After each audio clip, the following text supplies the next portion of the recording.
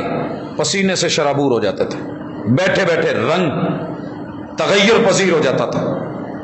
آپ علیہ الصلوۃ والسلام اگر جسم کا کوئی حصہ یا ٹانگ کسی دوسرے پہ ہے تو وہ پہاڑ کی طرح بوجھل ہو جاتا تھا، برداشت سے باہر۔ رسول اللہ صلی اللہ علیہ وسلم فرماتے ہیں وہی کی یہ کیفیت میرے اوپر بڑی بوجھل، بڑی وزنی، فیفصم عنی، اور جب یہ کیف اور الارم اور گھنٹیاں، تھر تھراہٹ، کپ کپاہٹ، اور یہ رسول اللہ صلی اللہ علیہ وسلم پہ طاری ہوئی تھی جب جبریل امین پہلی دفعہ آپ کو ہیرا میں ملے تھے، اور اس میں پکڑ کے آپ کو جیسے پوائنٹ آن نہیں کیے جاتے، پکڑ کے دبایا تھوڑا سا جیسے ہم پش کرتے ہیں، تو اس میں جب بازو میں لیا یا جکڑا، نبی کریم علیہ الصلوۃ والسلام کے ساتھ زندگی میں یہ پہلا واقعہ تھا، اور تنہائی میں تھا، خلوت میں تھا، جبل نور غار ہیرا میں تھا، تو آپ کے اوپر اس وحی کا وزن، اس وحی کی ہیبت، اس وحی کی عظمت، یوحا الیہ، اکیلے پیغمبر پہ وحی آئے اور وحی کو برداشت کر لیں، یہ صرف اللہ نے اس پیغمبر کے اندر کیپیسٹی رکھی ہوتی ہے، عام بشر میں نہیں ہوتی، لہذا اللہ ان پہ یہ تکلیف ڈالتے ہی نہیں۔ لا یکلف اللہ نفسا، کسی جان کو رب تکلیف میں ڈالتے ہی نہیں، الا وسعہا، جتنی اس میں ہمت ہوتی ہے، عام بشر میں یہ ہمت نہیں۔ یہ ہے میرے نبی کا مقام، یہ ہے وحی، یہ ہے اتھارٹی، یہ ہے ویلیو، یہ ہے رسول اللہ صلی اللہ علیہ وسلم کی شان اور مقام۔ مگر بشر ہونے کے ناطے آپ پہ خوف بھی ہے، آپ گھبرائے ہوئے بھی ہیں، آپ علیہ الصلوۃ والسلام کو جو ہے وہ سردی بھی لگ رہی ہے، ٹمپریچر ہائی ہو گیا ہے، اور اس کا تذکرہ نبی کریم علیہ الصلوۃ والسلام کے حوالے سے صحیح بخاری کتاب بدء الوحی حدیث نمبر 3 میں خود رسول اللہ صلی اللہ علیہ وسلم کی زبانی سیدہ خدیجہ نے بیان کیا کہ یہ غار ہیرا میں تھا اور وہاں یہ وحی آئی اور مجھے کہا کہ اقرا پڑھو، میں نے کہا ما انا بقارئ، میں پڑھا ہوا نہیں ہوں، میں پڑھ نہیں سکتا، میں پڑھوں بھی کیا؟ اس نے مجھے کہا فاخذنی فغطنی، مجھے پکڑا اور مجھے دبایا، حتی بلغ منی الجہد، میں بے بس ہونے والی کیفیت ہو گئی، جیسے ہمیں کوئی ہاتھ میں لے کے دبا کے اٹھا لیتے ہیں تو بسا اوقات پسلیاں اندر جانے کی کیفیت اور بندے کو تکلیف ہوتی ہے، تو مجھے تکلیف پہنچی، ثم ارسلنی، مجھے چھوڑ دیا، پھر کہا پڑھ، میں نے کہا نہیں پڑھا ہوا، پھر پکڑا، بازو میں جکڑا، دبایا، اور میری وہی کیفیت، پھر کہا چھوڑا پڑھ، پھر ایسے، اور پھر کہا اقرا بسم ربک الذی خلق، اور وہ 5 آیتیں پڑھائی، میں نے پڑھ لی، فرجع بها رسول اللہ صلی اللہ علیہ وسلم یرجف فؤادہ، پیغمبر کی دھڑکن بڑی تیز ہو چکی تھی، دل کانپ رہا تھا، فدخل اخلا خدیجہ بنت خویلد، خدیجہ بنت خویلد پہ داخل ہوئے جو آپ کی اہلیہ ہیں، فقال زملونی زملونی، مجھے کچھ چادر، کپڑا، کھیس، رضائی، کمبل جو بھی ہے اڑا دو، فزملو، آپ کو لپیٹ دیا گیا، آپ لیٹ گئے، آسانی سے لٹایا، کچھ نہیں کہا گیا، حتیٰ کہ آپ پہ جب ذہب عنہ الروع، وہ ہیبت، وہ ڈر، وہ خوف، وہ پریشانی، وہ تکلیف آسانی میں بدل گئی اور آپ نارمل کنڈیشن میں ہو گئے۔ فقال لخدیجہ، آپ نے ان کو سارا واقعہ بتایا، وَأَخْبَرَهَا الْخَبْرَ لَقَدْ خَشِيتُ عَلَى نَفْسِي، میری اہلیہ مجھے لگتا ہے کہ اب میں نہیں بچوں گا۔ اس قدر خوفناک مرحلہ تھا یہ، وحی کا آسان نہیں ہے۔ نبی کریم علیہ الصلوۃ والسلام کہہ رہے ہیں انی اخاف علی نفسی لقد خشیت علی نفسی، یہاں کردار نبھایا تھا بیوی نے، اور یہ ہوتی ہے بیوی، اور یہ ہوتا ہے شوہر، دکھ ملے تو دائیں بائیں نہیں، سیدھا گھر، آسانیوں میں بھی گھر، پریشانیوں میں بھی گھر، مگر ادھر کیا ہے؟ آج تانے کا موقع تھا، دیا جا سکتا تھا، کہا جا سکتا تھا، مہینہ مہینہ ہم سے دور رہتے ہو تو یہ تو ہونا ہی تھا، تنہائیوں میں جاتے ہو کوئی اس طرح کی چیزیں جیسے ہمارا ذہن بن جاتا ہے کہ جن جنات غاروں میں ہوتے ہیں. قربان جاؤں اس کردار پہ. کہنے لگی کلا واللہ، کلا واللہ، نہیں نہیں نہیں نہیں، ہرگز نہیں، مجھے رب کی قسم ایسے نہیں ہوگا. لا یخزیک اللہ ابدا، رب آپ کو ضائع ہونے ہی نہیں دے گا. آپ ضائع ہو جائیں، میرا سرتاج ضائع ہو جائے، میرا شوہر نامدار اسے کوئی گزند یا تکلیف پہنچے، یا آپ کا وجود محبوب اگر آپ چلے گئے، انک لتصل الرحم، رحم کے رشتوں کی قدر کون کروائے گا؟ انہیں ملنا کون سکھائے گا؟ یہ ہے پہلی خوبی کہ ہم رحم کے رشتوں کو ملائیں. کاٹ ڈالا ہے ہم نے، دور ہو گئے ہیں. اور دوسری خوبی وتحمل الکل، محبوب لوگوں کے بوجھ کون اٹھائے گا؟ وہ بوڑھی عورتوں کی گٹھڑیاں کون لے گا؟ یہ لوگوں کے کام کون کروائے گا؟ مسئلے مسائل حل کون کروائے گا؟ وتکسب المعدوم، معذوروں کو، مسکینوں، یتیموں، بیواؤں کو جو کمانے کے قابل نہیں، ان کو کما کے لا کے کھلائے گا کون؟ اور وتکری الضیف، مہمانوں کو مہمان نوازیاں کر کے کون دکھائے گا اور سکھائے گا کون؟ وتعین علی نوائب الحق، حق کے ساتھ مشکل ترین مقامات پہ بھی سٹینڈ لینا آپ کے علاوہ کون کر سکے گا؟ کون کھڑا ہوگا؟ وہ حلف الفضول جہاں فضل نامی لوگ ملے اور ایک مظلوم مکے میں آیا، ابو جال جیسے بڑے بڑے سرداروں کے ہوتے ہوئے بھی محمد رسول صلی اللہ علیہ وسلم نے مظلوم کا ساتھ دینے کا قانون پاس کروایا. کیا ہے یہ حضرات؟ جس چیز کا تذکرہ کر رہا تھا کہ میرے اوپر یہ کیفیت ہوتی اور اس کیفیت کا جب ٹلنا ہوتا، وَقَدْ وَعِيتُ عَنْهُ مَا قَالَ، یہاں بڑے سارے منکرین حدیث نے شبے اٹھائے ہیں کہ دیکھیے جی ان کو پکڑا جا رہا ہے، دل ان کا کانپ رہا ہے، نارمل وہ حالت میں نہیں، بخار ان کو چڑھا ہوا ہے، وہ ڈرے ہوئے ہیں، گھبرائے ہوئے ہیں. تو ایسے میں سبق کب یاد رہتا ہے؟ اور گھنٹیاں بج رہی ہیں، آوازیں ہیں، شور ہے، تو یہاں لومیں چل رہی ہوں تو سبق سمجھ، فون کال سمجھ نہیں آتی، پتہ نہیں فرشتے کی بات پوری سن بھی سکے کہ نہیں، سمجھ بھی سکے بھی نہیں، یاد کر بھی سکے کہ نہیں. منہ بند کر کے رکھ دیا امام بخاری رحمہ اللہ نے. اور رسول صلی اللہ علیہ وسلم کی اہلیہ سید عائشہ رضی اللہ تعالیٰ عنہ اور سائل جو ہیں ان کا نام یاد رکھیے گا، یہ حارث ابن ہشام ہیں اور سوال کر رہے ہیں، آپ جواب دے رہے ہیں وَقَدْ وَعِيتُ، جو بیان ہوا تھا میں سن چکا، میں سمجھ چکا، میں یاد کر چکا اور پوری طرح اس کا فہم حاصل کر چکا ہوتا تھا. جب میرے اوپر سے یہ کیفیت ٹلتی تو وہ سارا منظر میرے سامنے کلیئر ہوتا تھا. جو فرشتے نے کہا تھا یہ ایک وحی کا انداز، وَأَحْيَانًا يَتَمَثَّلُ لِيَ الْمَلَكُ رَجُلًا فَيُكَلِّمُنِي فَعَيْ مَا يَقُولُ، کبھی وہی جبریل انسانی شکل میں آتے، دہیا قلبی. رسول اللہ صلی اللہ علیہ وسلم کے صحابی ہیں جنہوں نے اپنی بچی کو زندہ درگور کیا تھا اور کرائے پہ، رینٹ پہ 70 بچیوں کو لوگوں کی لے کے گڑھے کھود کے زندہ درگور کر چکے تھے. توبہ کی واقعہ سنایا، محبوب کے بھی آنسو، خود بھی رو رہے ہیں، یقین نہیں آ رہا کہ توبہ قبول ہو جائے گی. اور محبوب کو کہتے ہیں کہ میری توبہ قبول ہو جائے گی؟ آپ کہتے ہیں جی ہو جائے گی. یہ گناہ، یہ بچیوں کی کانوں میں آنے والی آوازیں، وہ چیخیں، وہ ننھے ننھے پھول، وہ کلیاں جن کو میں مسلتا رہا، مجھے راتوں کو نیند نہیں آتی، دن کو سکون نہیں ملتا، کیا بنے گا میرا؟ معافی ملے گی؟ کہا ہاں. پھر سکون نہیں آیا، کہنے لگے اللہ کے رسول آپ جو کہتے ہیں سچ کہتے ہیں، مگر مجھے اس کی کوئی نشانی مل جائے نا کہ مجھے یقین ہو جائے کہ رب نے توبہ قبول کر لی ہے. اللہ نے جبریل امین کو کہہ دیا کہ انسانی شکل میں جانا ہے تو دہی قلبی کی شکل میں جانا. اور صحیح مسلم کی پہلی حدیث، انسانی شکل میں آنے والے فرشتے کو مدینے کے لوگ پہچان نہ سکے کیونکہ وہ لوکل نہیں ہے، وہاں کا رہنے والا نہیں ہے، اور کپڑے صاف ہیں، مسافر بھی نہیں ہے.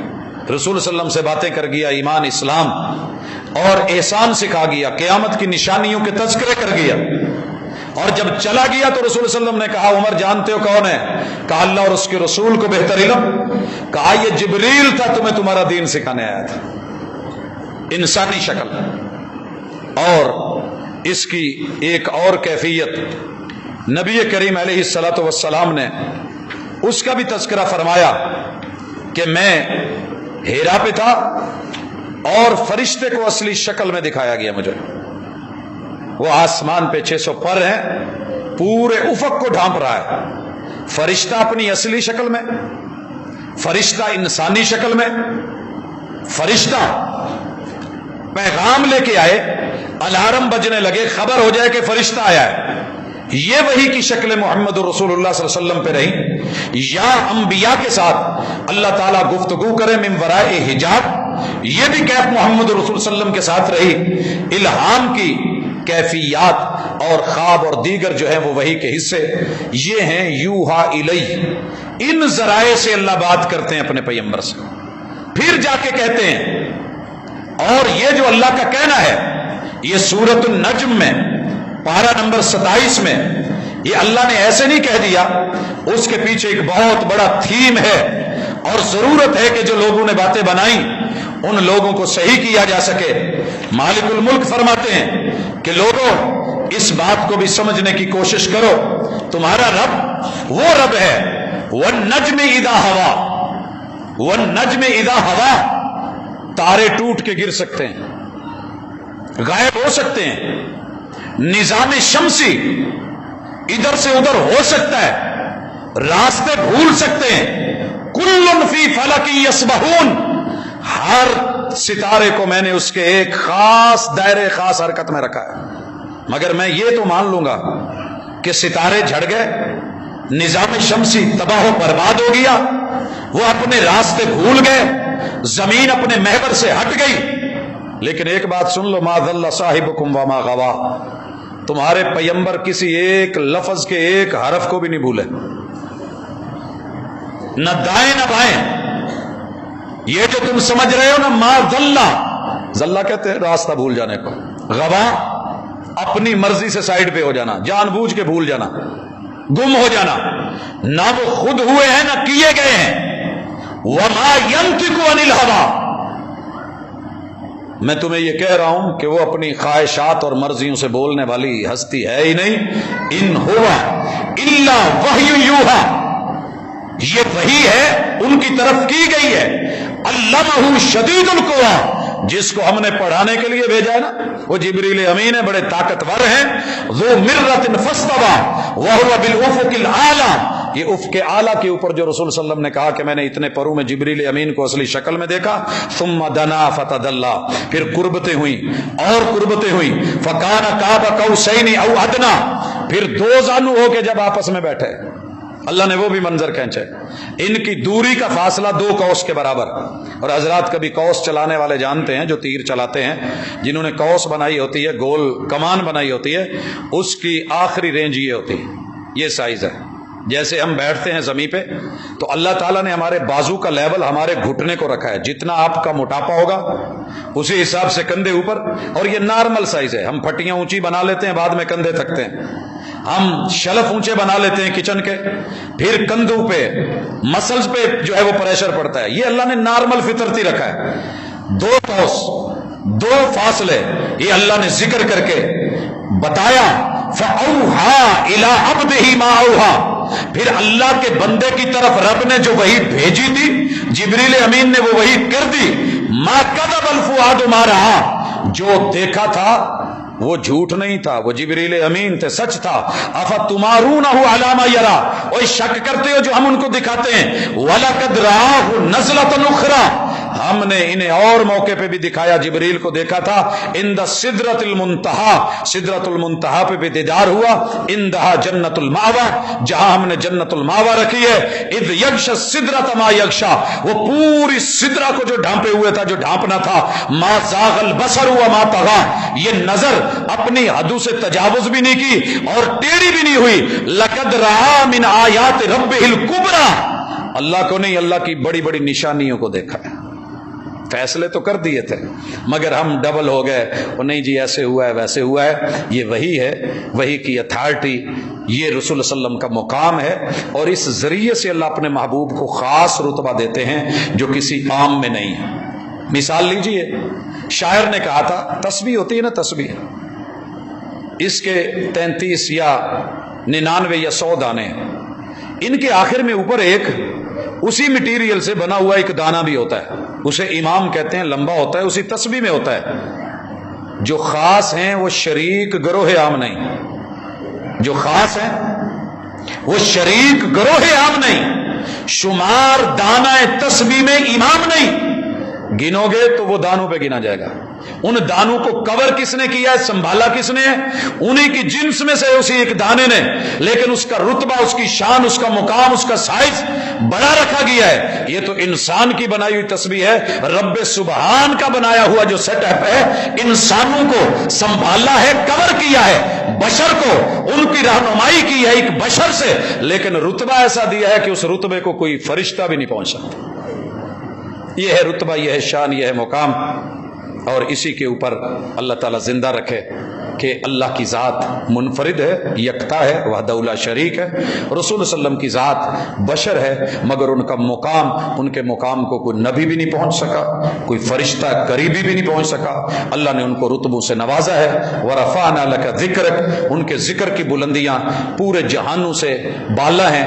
اللہ تعالیٰ ہمیں ان کا صحیح معنوں میں امتی بنائے، پیروکار بنائے، اور محبوب کی ذات کے ساتھ آپ کی باتوں کو بھی لینے والا بنائے۔ سبحانک اللہم و بحمدک، اشہد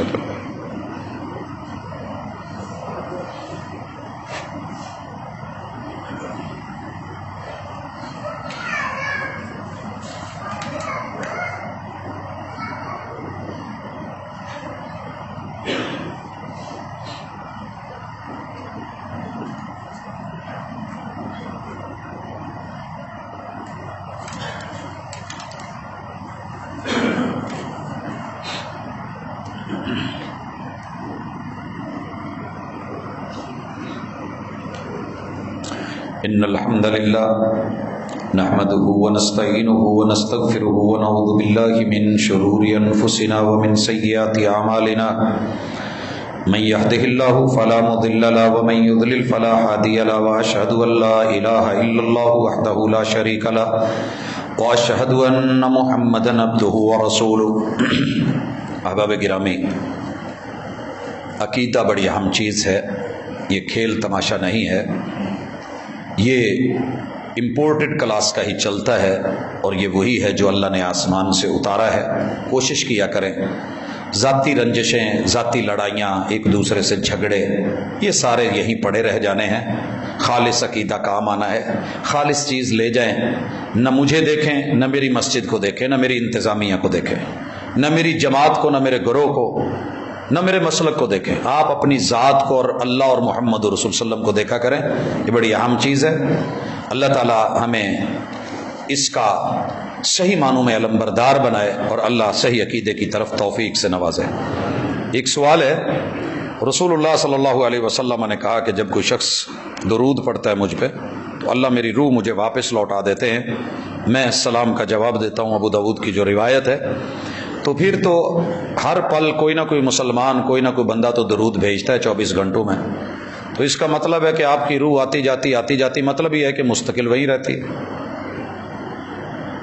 یہ سوال بڑا سطحی سا ہے، بہت سطحی سا۔ آپ ایک بات ذہن میں رکھیے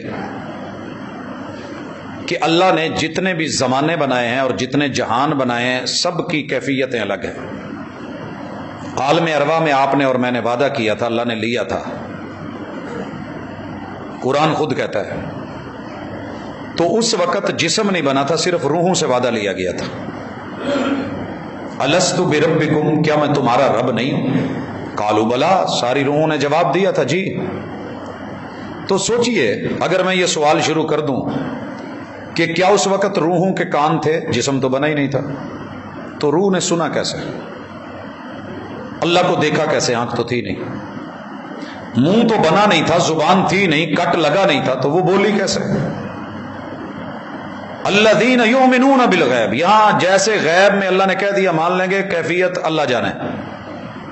ولکن لا تشعرون، ہمارے شعور سے بالا ہے تو ہم ٹامک ٹوئیاں نہیں مارتے، حالانکہ عالم ارواح میں آپ بھی رہ کے آئے، میں بھی رہ کے آیا ہوں۔ باپ کی پشت میں، ماں کی سینے کی ہڈیوں میں، مٹی میں، آگ، ہوا، پانی میں ہم رہ کے آئے ہیں، تو ہمیں یہ بھی خبر نہیں ہم کہاں تھے، کس جگہ تھے۔ کس جگہ مٹی میں تھے، کس محلے میں تھے؟ ہم جہاں جہاں رہ کے آتے ہیں کرائے پہ پتہ تو ہوتا ہے نا، یا مکان بدل بدل کے جی میں فلاں ضلع میں فلاں جگہ، تو ہمیں تو پچھلے سارے وہ مراحل یاد ہی نہیں ہیں۔ جب دنیا میں آئے تو دنیا کا جہان اپنا ہے، ماں کے پیٹ میں تھے، پیٹ بھی تھا، سارا سسٹم تھا، مگر پیشاب اور پخانہ نہیں تھا، خوراک تو ملتی تھی۔ اس جہان میں آئے ہیں، یہ سیٹ اپ نہیں ہوگا۔ قیامت کے دن جب جائیں گے تو جنت کے اندر بول و براز کا معاملہ ہی نہیں ہے، کھائیں گے پیئیں گے مگر بول و براز نہیں۔ تو پھر برزخ میں، قبر میں، نشر اور حشر میں جہاں ہم گئے ہی نہیں، وہاں قیاس کر لینی کہ ایسے ہوگا اسی جہان کی طرح۔ ہر پچھلے جہان کا اگلے جہان سے معاملہ مختلف ہے، اور وہ صرف اللہ جانتا ہے۔ اسی لیے جب مردوں کا ذکر کیا، بتایا، اور فوت ہونے والوں کا کہا انبیاء کی جو ہستیاں ہیں، جو شہداء ہیں، انہیں مردہ نہ کہو، فوت ہو گئے ہیں، موت آ گئی ہے، روح جدا ہو گئی ہے، لیکن ان کا میرے پاس رہنا کیسا ہے؟ وَلَٰكِن لَا تَشْعُرُونَ، تمہارے شعور میں حواس خمسہ میں آ ہی نہیں سکتا۔ لہذا اس میدان میں مت جائیں، وہ میرے پہ چھوڑ دیں۔ ہمارا کام ہے درود بھیجنا، سلام بھیجنا، رب کا کام ہے پہنچانا۔ کیسے پہنچاتا ہے؟ روح کیسے آتی ہے، کب آتی ہے، سدا رہتی ہے، نہیں رہتی ہے، چل کے پوچھ لیں گے۔ یہ اتنا اہم میٹر نہیں تھا کہ اس پہ اتنا ایمان لائیں۔ الذین یؤمنون بالغیب۔ اور ایک سوال ہے کہ سر کا مسح اگر لڑکے کریں تو ان کے پیچھے بال نہیں ہوتے۔ رسول اللہ علیہ وسلم کے جب مسے ہیں تو ان میں پگڑی بھی تھی، بال بھی تھے، تو وہ مسے کے انداز دیکھ لیں۔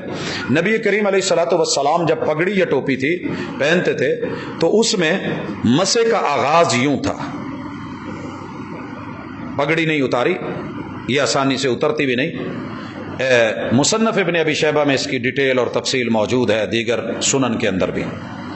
دوسرا طریقہ، نبی کریم علیہ الصلوۃ والسلام اپنے دونوں ہاتھوں کو بدأ بمقدم رأسہ، یہ والا، یہ جو ہماری تین کی تفریق ہے نا کہ آپ نے جو ہے کچھ انگلی یہ سائڈ پہ کر لینی اور ایسے کرنا، اس کی کوئی تفریق نہیں ہے۔ ہاتھ گیلے، بدأ بمقدم رأسہ، آپ علیہ الصلوۃ والسلام نے اس کو گھمایا ہے، اور بال آپ کے جب ٹرینڈ ہے تو یہاں تک، جب آپ علیہ الصلوۃ والسلام نے بال بڑے رکھے ہوئے ہیں کندھو تلک کے، الا کفا گدی، یہاں تک آپ لے کے آئے ہیں، اور یہاں لانے کے بعد اس کو واپس لے گئے۔ اگر زلفیں بڑی ہیں ساتھ آئیں گی، واپس لوٹیں گی۔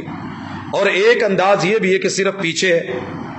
اب عورتوں کے بال لمبے ہیں، اگر تو جوڑا بنا ہوا ہے پیچھے تو شاید وہ کور ہو جائے اوپر سے، لیکن سارے بالوں کے اوپر مسح کرنا ضروری نہیں ہے، صرف یہاں سے پیچھے لے جایا جائے گا، اور جہاں گدی ختم ہوتی ہے وہاں سے اس کو واپس لایا جائے گا، اور اسی سے لوگ جسے گردن کا مسح کہتے ہیں، یہ بالوں کے اوپر ہی ہے، جو صحیح روایات میں اور حدیث میں۔ جو الٹا ہاتھ کر کے ایسے ہے وہ کسی بھی صحیح روایت میں نہیں ہے، ضعیف روایات میں تذکرہ ضرور ہے۔ تو یہ طریقہ تھا محمد رسول صلی اللہ علیہ وسلم کا، مرد اور عورت کے لیے، دونوں کے لیے مسح کا انداز۔ اللہ ہمارے بیماروں کو شفا دے، اللہ بے روزگاروں کو، جو ہمارے اوپر اس وقت پہاڑ ٹوٹ رہے ہیں، بڑا آسان ہے اس کے لیے کہ جو امیر ہے کہ وہ کہے کہ جناب کوئی بات نہیں، حالات ہوتے رہتے ہیں، لیکن جب بچہ بیمار ہو، گھر میں تکلیف ہو، موت کے منہ میں حالات ہوں، اور منہ میں ڈالنے کے لیے ایک چمچی پانی کی وہ بھی صاف نہ ہو، ایسے ایسے گھر بھی پڑے ہیں، لوگ ہیں، تو ایسے میں اللہ سے مدد مانگنا، اللہ ہماری حالت پہ رحم کر، ہمارے انتخاب اور ہمارے ووٹوں کے نتیجے میں جو ہمارے اوپر بیٹھے ہیں اور اللہ وعدے کیے ہوئے، تو پھر تھوڑا درد بھی ذرا ساتھ محسوس کرنا کہ انہوں نے، حکمرانوں نے وعدے کر کے جو ہم سے توڑے ہیں، ہم نے بھی اللہ سے وعدے کر کے توڑے ہوئے ہیں۔ اشہد ان لا الہ الا اللہ واشہد ان محمدا عبدہ ورسولہ۔ اور رسول صلی اللہ علیہ وسلم نے کہا، سنن ابن ماجہ کی حدیث ہے، جو قوم رب سے وعدے کر کے توڑ دیتی ہے ان کے ساتھ پھر یہی ہوتا ہے، الا سلط اللہ علیہم عدوا، اللہ پھر ان کے دشمن، ان کے اپنے حکمران باہر سے اندر سے پیدا کرتے ہیں۔ وہ حالات ہمارے ساتھ ہو چکے ہیں، اللہ ہمارے بیماروں کو شفا دے، اللہ دکھیوں کے دکھ دور کرے، بے اولادوں کو میرا مالک اولاد دے، جو بچے پاس ہو گئے ہیں اللہ تعالی ہم ان کو مبارکباد پیش کرتے ہیں، جو رہ گئے ہیں تو یہ زندگی کا کوئی آخری امتحان نہیں ہے، سیٹ اپ چلتے رہتے ہیں، ہمت مت ہاریے گا، منزل کی طرف بڑھتے رہیے گا۔ اللہ ہمارا حامی و ناصر ہو، وطن عزیز کی اللہ حفاظت فرمائے۔ سبحانک اللہم و بحمدک، اشہد ان لا الہ الا انت۔